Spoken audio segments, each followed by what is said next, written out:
Bienvenue sur le premier tutoriel Actuaria Vie. Donc pour commencer, on va parler des tables de mortalité. L'objectif de la séance sera donc que vous soyez à l'aise avec les tables de mortalité, que vous maîtrisiez leur utilisation pour déterminer toute probabilité de survie et de décès. Ce sera par la suite une composante essentielle au calcul des tarifs, des PM, dans le cas des contrats de type temporaire d'essai, assurance des emprunteurs, ou même retraite sur la partie rente viagère. Ne perdons pas de temps et rentrons de suite dans le vif du sujet. L'utilisation des tables de mortalité, donc ici pour calculer une probabilité de survie. Donc on prend un exemple de table de mortalité. Donc là c'est un extrait de la table TV 88-90. Donc en fait elle est organisée suivant deux colonnes. Donc on a une colonne qui correspond à l'âge, donc la colonne de gauche l'âge X. Et on a aussi une colonne qui correspond au nombre de vivants à un âge donné. Donc on appelle ce nombre de vivants en fait les LX. Donc le L55 par exemple, ça va être le nombre de vivants à 55 ans. Et donc on va utiliser ce nombre de vivants à la fois pour déterminer en fonction de ce qu'on veut, donc la probabilité qu'une personne survive, la probabilité qu'une personne décède. Donc si on prend un exemple, par exemple on a 55 ans, 94 215 vivants. Donc un an avance, donc on va regarder à 56 ans le nombre de vivants qu'on a. Donc on va savoir que sur les 94 215 vivants à 55 ans, il y en a 93 848 qui vont survivre. Voilà. Donc on reprend, donc à 55 ans, on a 94 215 vivants. C'est ce qu'on va appeler le L55. À 56 ans, on a 93 848 vivants. À 57 ans, 93 447 vivants. Maintenant, pour déterminer la probabilité qu'une personne de 55 ans soit vivante dans un an, donc on va faire l'opération qui suit. Donc dans un an, il aura 56 ans, donc on va prendre le nombre de vivants à 56 ans, donc 93 848, qu'on va ramener au nombre de vivants à 55 ans. Donc on va diviser par 94 215 vivants. C'est-à-dire que parmi 94 215 personnes, on a 93 848 qui survivent. Donc en faisant le rapport de 93 848 vivants par 94 215 l'année d'avant, on obtient la probabilité qu'une personne de 55 ans soit vivante dans un an, donc à 56 ans. Et donc on obtient une probabilité de 99,6105%.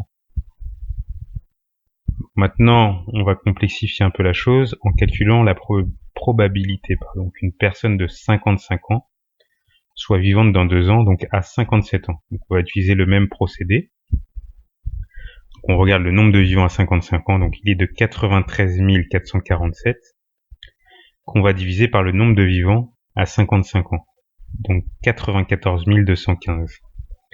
Et donc ce rapport, ça va nous donner une valeur de 99,1848%.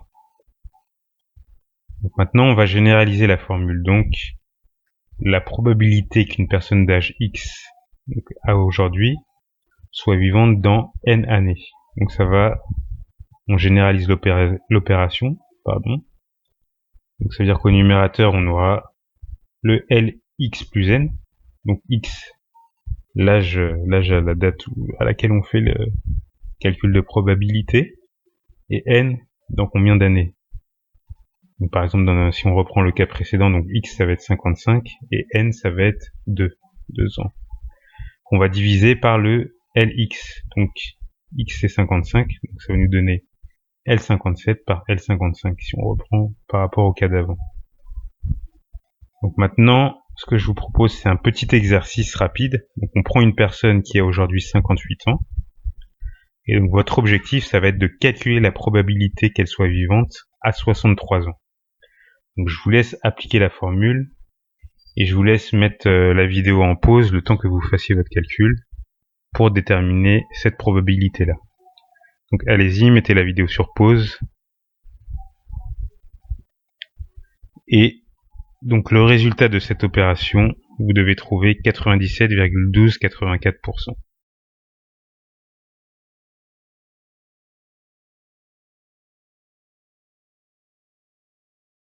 Donc maintenant, on prend un exemple où on va calculer la probabilité de décès. Donc là, cette fois, on a un extrait de la table, c'est plus la TV 88-90, mais la TD 88-90. Donc ça se lit de la même manière, hein, c'est juste les LX, donc les nombres de vivants qui vont changer. Donc à 55 ans, cette fois, on a 87 165 vivants. À 56 ans, on en a 86 241. Et donc pour déterminer le nombre de décès à 55 ans, donc on va faire la différence. Donc, sachant qu'à 55 ans, on avait 87 165 personnes, moins 86 241, donc la différence des deux, ça veut dire que sur les 1 an, on a 924 décès. Donc, à 57 ans, on a 85 256 vivants. Le nombre de décès à 56 ans, donc on l'obtient en faisant la différence donc des 86 241 qu'on a à 56 ans, moins les 85 256, donc ça nous fait 985 décès. Donc on va faire un exemple en calculant la probabilité qu'une personne de 55 ans meure dans sa 55e année. On va prendre les 924 décès à 55 ans, qu'on va ramener au nombre de vivants donc avant les décès, donc au début des 55 ans, donc qui est de 87 165. Et donc le rapport des deux, ça va nous donner la probabilité de décès, donc de 1,0601%. Maintenant, on va calculer la probabilité qu'une personne de 56 ans donc meurt dans sa 56e année. Donc la personne a aujourd'hui 56 ans. On va calculer la probabilité qu'elle meure donc avant d'avoir 57 ans. Donc là, on reprend donc la différence entre le L56 et L57. Donc les 86 241 qu'on a à 56 ans. Il en reste 85 256. Donc la différence, ça nous donne le nombre de décès, donc 985, qu'on va diviser par le nombre qui était vivant avant le déroulement de cette année, de cette 56e année. Donc 86 241. Donc le rapport des deux va nous donner une probabilité de décès, donc à 56 ans, de 1,1421%. Donc maintenant, il va y avoir des cas un peu plus... si on veut regarder des probabilités de décès sur plusieurs années. Donc on va faire un exemple pour une personne de 55 ans, aujourd'hui. La probabilité que la personne meure dans les 2 ans à venir, donc avant la fin de sa 56e année.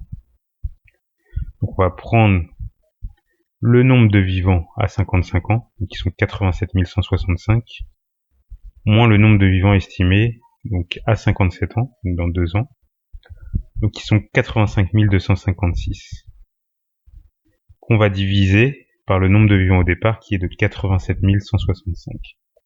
Et donc on va obtenir la probabilité qu'une personne qui a 55 ans aujourd'hui meurt dans les 2 ans à venir. Donc soit la première année, soit la deuxième. Donc on obtient ainsi une probabilité de 2,1901%. Maintenant on va faire un autre exemple, un peu plus compliqué. Donc pour une personne de 55 ans, la probabilité que la personne meure dans sa 56e année. C'est-à-dire qu'elle ne meurt pas dans sa 55e année, donc elle ne meurt pas avant 56 ans, mais elle a aujourd'hui 55 ans. Elle ne meurt pas avant 56 ans, mais elle meurt entre 56 et avant d'avoir 57 ans. Donc là, on va prendre les 985 décès donc à 56 ans. Donc en fait, les L56 moins L57, donc 86 241 moins 85 256, qui fait 985, qu'on va ramener au nombre de vivants à 55 ans, donc 87 165. Et on va ainsi obtenir une probabilité de décès dans la 56e année, sachant qu'aujourd'hui il a 55 ans, de 1,1300%.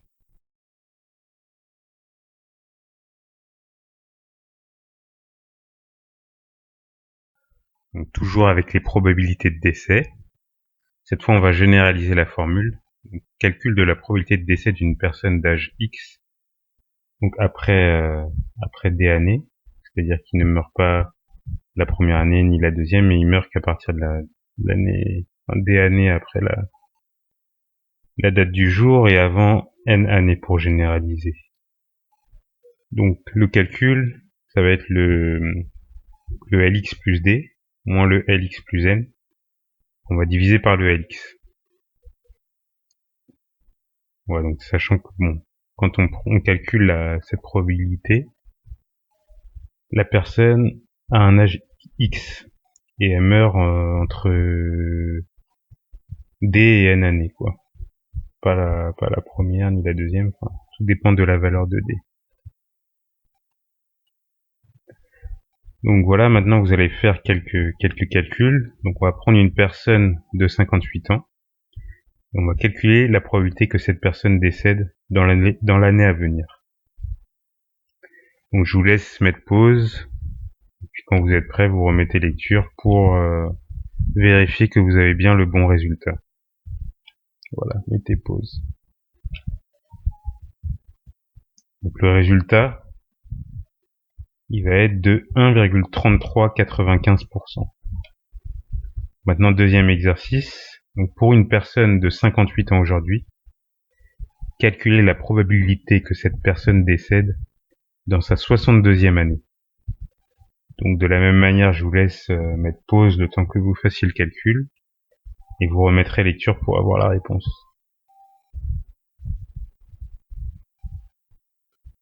Donc voilà, vous devez trouver une probabilité de 1,7052%.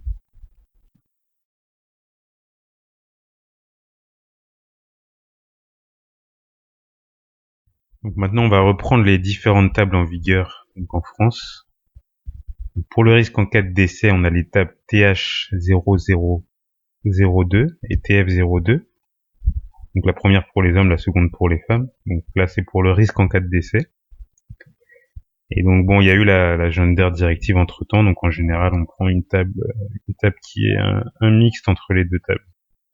Donc pour le risque en cas de vie, de la même manière, on a une table pour les hommes, une table pour les femmes. Donc là c'est une table par génération. Donc la TGH05 et la TGF05. Donc voilà, depuis la gender directive, donc au niveau du tarif, donc les tarifs ne doivent plus dépendre du sexe. Donc ainsi, bon, en général, au niveau de chaque compagnie, on a créé des tables, donc bon, qui va en général coller à une moyenne entre les deux tables. Ou alors, par exemple, pour le risque en cas de décès, on peut avoir l'approche prudente de prendre la table des hommes et la table des femmes pour le risque en cas de vie. Donc là, je crois que ça dépend de chaque compagnie.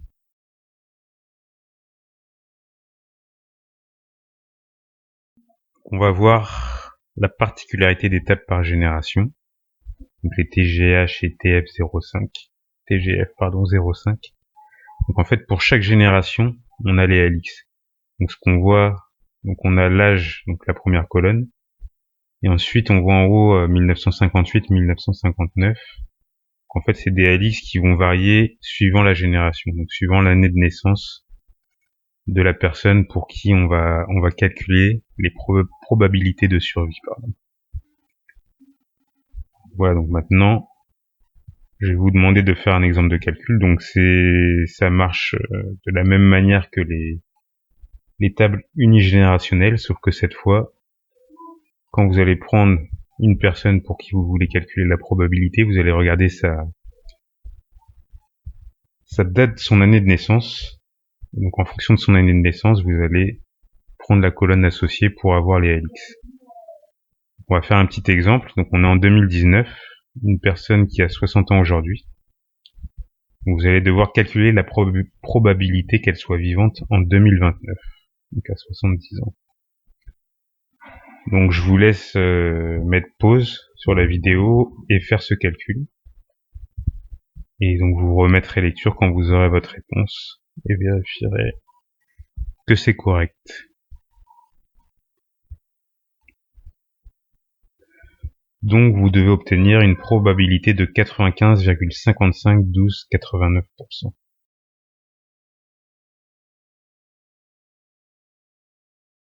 Donc voilà, je vous laisse vous repasser la vidéo autant de fois que nécessaire et refaire tous les calculs, donc tous les petits exercices, vérifier que vous avez bien les bons résultats.